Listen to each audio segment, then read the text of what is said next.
嗨，大家好，这里是上师厨房。今天我要和大家分享的是酱牛肉，相信大多数家庭都做过，网上可以轻易查到10几种做法。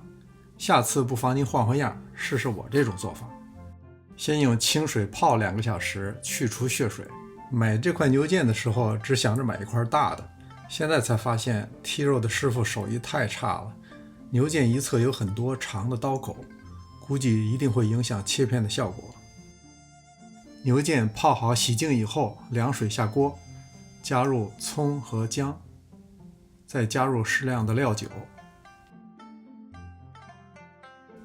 大火煮开，大概时间30分钟。煮的过程中把血沫子撇出来，这一步可以去除血水，去除腥气。煮好以后把牛腱捞出，汤水就不用了。炖酱牛肉需要厚一点的锅，最好是铸铁锅，放适量的油，加入2汤匙黄酱，这时候的火力不要太大，避免把黄酱煎糊。煸炒出香味以后，加入2汤匙酱油，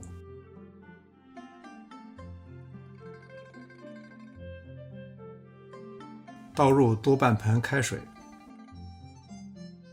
把牛腱放进来，然后下入各种调味料，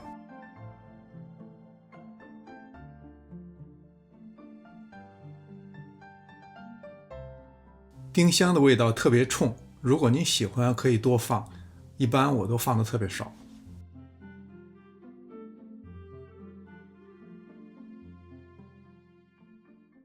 接下来要用小火炖2个多小时，水放的不够，还需要再增加一些。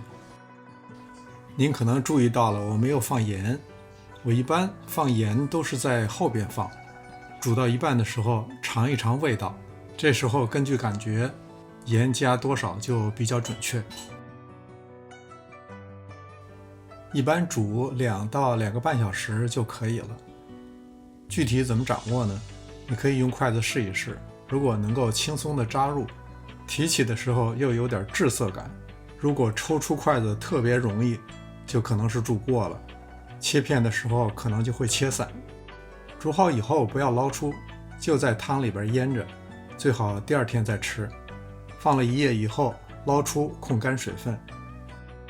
炖牛肉的汤不要倒掉，过滤以后放在冻箱里，下次接着用。酱牛肉调料多，就是一种综合味道，用老汤炖出来的牛肉效果会更胜一筹。谢谢您的观看，希望看到您的留言，别忘了点赞订阅。这里是上师厨房，我们下次再见。